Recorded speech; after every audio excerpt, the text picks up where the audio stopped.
राधा वल्लभ श्री हरिवंश। आज हमारे श्रीमद् भागवत का 156वां पाठ है, जिसमें कि नारद जी कहते हैं यति धर्म का निरूपण और अवधूत प्रहलाद संवाद।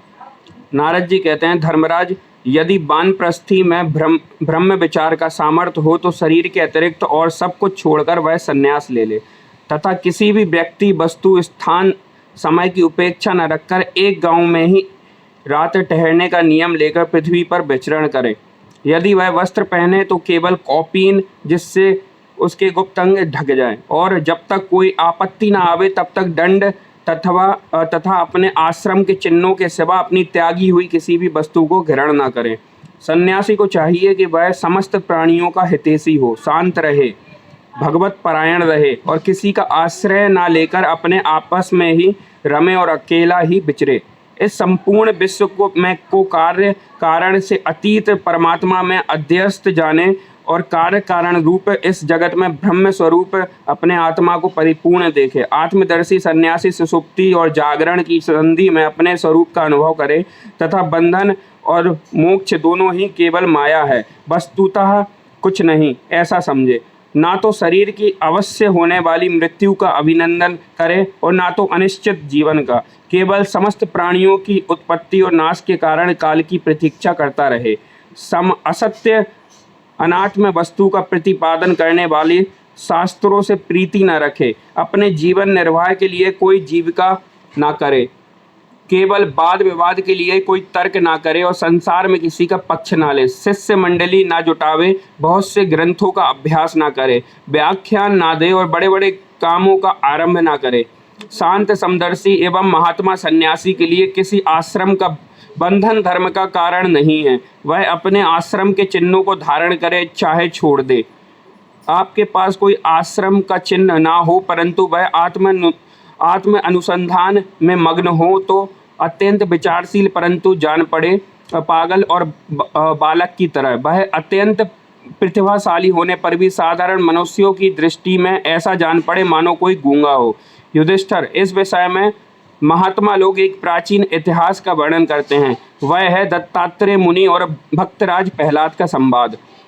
एक बार भगवान के परम प्रेमी प्रहलाद जी कुछ मंत्रियों के साथ लोगों के हृदय की बात जानने की इच्छा से लोकों में विचरण कर रहे थे। उन्होंने देखा कि सह पर्वत की तलहटी में कावेरी नदी के तट पर पृथ्वी पर एक ही मुनि पड़े हुए हैं। उनके शरीर की निर्मल ज्योति अंगों के धूलि धूस रहित होने के कारण ढकी हुई थी। उनके कर्म, आकार, वाणी और वर्ण, आश्रम आदि के चिन्हों से लोग यह नहीं समझ सकते थे कि वे कोई सिद्ध पुरुष या नहीं।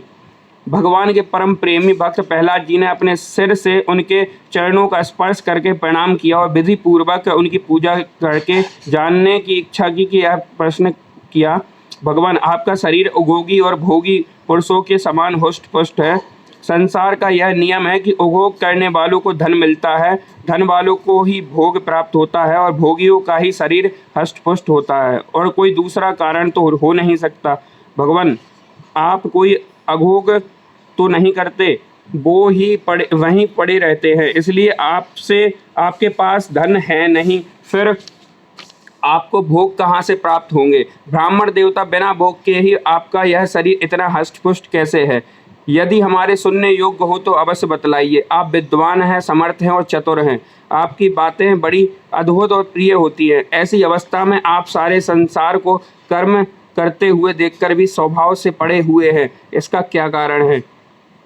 नारद जी कहते हैं, धर्मराज, जब प्रहलाद जी ने महामुनि दत्तात्रेय जी से इस प्रकार प्रश्न किया तब वे उनकी अमृतमयी वाणी के वशीभूत हो मुस्कुराते हुए बोले। दत्तात्रेय जी ने कहा, दैत्यराज, सभी श्रेष्ठ पुरुष तुम्हारा सम्मान करते हैं। मनुष्यों को कर्मों की प्रवृत्ति और उनकी निवृत्ति का क्या फल मिलता है, यह बात तुम अपनी विज्ञान दृष्टि से जानते ही हो। तुम्हारी अनन्य भक्ति के कारण देवादिदेव भगवान नारायण सदा तुम्हारे हृदय में विराजमान रहते हैं, और जैसे सूर्य अंधकार को नष्ट कर देते हैं वैसे ही वे तुम्हारे अज्ञान को नष्ट करते रहते हैं। तो भी प्रहलाद, मैंने जैसा कुछ जाना है उसके अनुसार मैं तुम्हारे प्रश्नों का उत्तर देता हूँ, क्योंकि आत्मशुद्धि के लिए अभिलाषियों को तुम्हारा सम्मान अवश्य करना चाहिए। प्रहलाद जी, तृष्णा एक ऐसी वस्तु है जो इच्छा अनुसार भोगों के प्राप्त होने पर भी पूरी नहीं होती। उसी के कारण जन्म मृत्यु के चक्कर में भटकना पड़ता है। तृष्णा ने मुझसे न जाने कितने कर्म करवाए और उनके कारण न जाने कितनी योनियों में डाला। कर्मों के कारण अनेकों योनियों में भटकते भटकते देववश मुझे यह मनुष्य योनि मिली है, जो स्वर्ग मोक्ष त्रयोगिनी तथा इस मानव देह की भी प्राप्ति का द्वार है। इसमें पुण्य करें तो स्वर्ग, पाप करें तो पशु पक्षी आदि की योनि, निवृत्ति हो जाए तो मोक्ष और दोनों प्रकार के कर्म किए जाएं तो फिर मनुष्य योनि की प्राप्ति हो सकती है। परंतु मैं देखता हूँ कि संसार के स्त्री पुरुष कर्म तो करते हैं सुख की प्राप्ति और दुख की निवृत्ति के लिए, परंतु उसका फल उल्टा ही होता है, वे और भी दुख में पड़ जाते हैं। इसलिए मैं कर्मों से उपरत हो गया हूँ। सुख ही आत्मा का स्वरूप है। समस्त चेष्टाओं की निवृत्ति ही उसका शरीर, उसके प्रकाशित होने का स्थान है। इसलिए समस्त भोगों को मनोराज्य मात्र समझकर मैं अपने प्रारब्ध को भोगता हुआ पड़ा रहता हूँ। मनुष्य अपने सच्चे स्वार्थ अर्थात वास्तविक सुख को, जो अपना स्वरूप ही है, भूलकर इस मिथ्या दैत्य को सत्य मानता हुआ अत्यंत भयंकर और विचित्र जन्मों और मृत्युओं में भटकता रहता है। जैसे अज्ञानी पुरुष जल में उत्पन्न तिनके और सेवार से ढके हुए जल को जल न समझकर जल के लिए मृग तृष्णा की ओर दौड़ता है, वैसे ही अपनी आत्मा से भिन्न वस्तु में सुख समझने वाला पुरुष आत्मा को छोड़कर विषयों की ओर दौड़ता है। प्रहलाद जी, शरीर आदि तो प्रारब्ध के अधीन हैं। उनके द्वारा जो अपने लिए सुख पाना तथा दुख मिटाना चाहता है, वह कभी अपने कार्य में सफल नहीं हो सकता। उसके बार बार किए हुए सारे कर्म व्यर्थ हो जाते हैं। मनुष्य सर्वदा शारीरिक, मानसिक और दुखों का एकांत ही रहता है। मरणशील तो है ही, यदि उसके बड़े श्रम और कष्ट से कुछ धन और भोग प्राप्ति कर भी लिया तो क्या लाभ है। लोभी और इंद्रियों के बस में रहने वाले धनियों का दुख तो मैं देखता ही रहता हूँ। भय के मारे उन्हें नींद नहीं आती, सब पर उनका संदेह बना रहता है। जो जीवन और धन के लोभी हैं, वे राजा, चोर, शत्रु, स्वजन, पशु पक्षी, याचक और काल से, यहाँ तक कि कहीं मैं भूल ना कर बैठूं, अधिक न खर्च कर दूं, इस आशंका से अपने आप से ही सदा डरते रहते हैं। इसलिए बुद्धिमान पुरुष को चाहिए कि जिसके कारण शोक, मोह, भय, क्रोध, राग, कायरता और श्रम आदि का शिकार होना पड़ता है, उस धन और जीवन की स्पृहा त्याग कर दे। इस लोक में मेरे सबसे बड़े गुरु हैं अजगर और मधुमक्खी। उनकी शिक्षा से हमें वैराग्य और संतोष की प्राप्ति होती है। मधुमक्खी जैसे मधु इकट्ठा करती है, वैसे ही लोग बड़े कष्ट से धन संग्रह करते हैं, परंतु दूसरा ही कोई उस धन राशि के स्वामी को मारकर उसे छीन लेता है। इससे मैंने यह शिक्षा ग्रहण की कि विषय भोगों से विरक्त ही रहना चाहिए। मैं अजगर के समान निश्चेष्ट पड़ा रहता हूँ और देववश जो कुछ मिल जाता है उसी में संतुष्ट रहता हूँ, और यदि कुछ नहीं मिलता तो बहुत दिनों तक धैर्य धारण कर यूं ही पड़ा रहता हूँ। कभी थोड़ा अन्न खा लेता हूँ तो कभी बहुत, कभी स्वादिष्ट तो कभी नीरस बेस्वाद, और कभी अनेकों गुणों से युक्त तो कभी सर्वदा गुणहीन। कभी बड़ी श्रद्धा से प्राप्त हुआ अन्न खाता हूँ तो कभी अपमान के साथ, और किसी समय अपने आप ही मिल जाने पर कभी दिन में और कभी रात में, और कभी एक बार भोजन करके भी दोबारा कर लेता हूँ। मैं अपने प्रारब्ध के भोग में ही संतुष्ट रहता हूँ।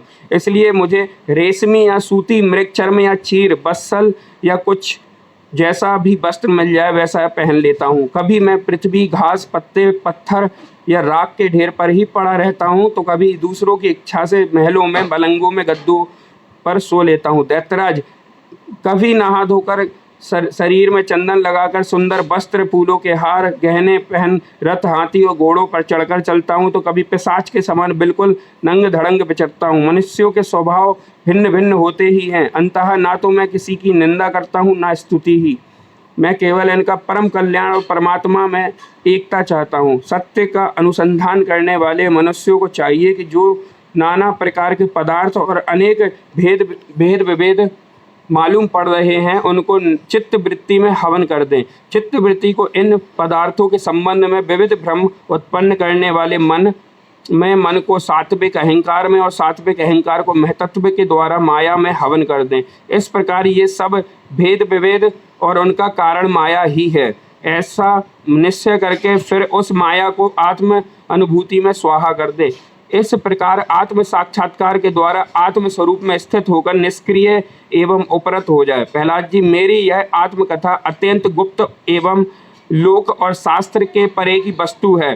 तुम भगवान के अत्यंत प्रेमी हो, इसलिए मैंने तुम्हारे प्रति इसका वर्णन किया है। नारद जी कहते हैं, महाराज प्रहलाद जी दत्तात्रेय मुनि से परमहंसों के इस धर्म का श्रवण करके उनकी पूजा की और फिर उनसे विदा लेकर बड़ी प्रसन्नता से अपनी राजधानी के लिए प्रस्थान किया। श्री कृष्णाम चरण अस्तु। अगला पाठ है गृहस्थ संबंधी सदाचार।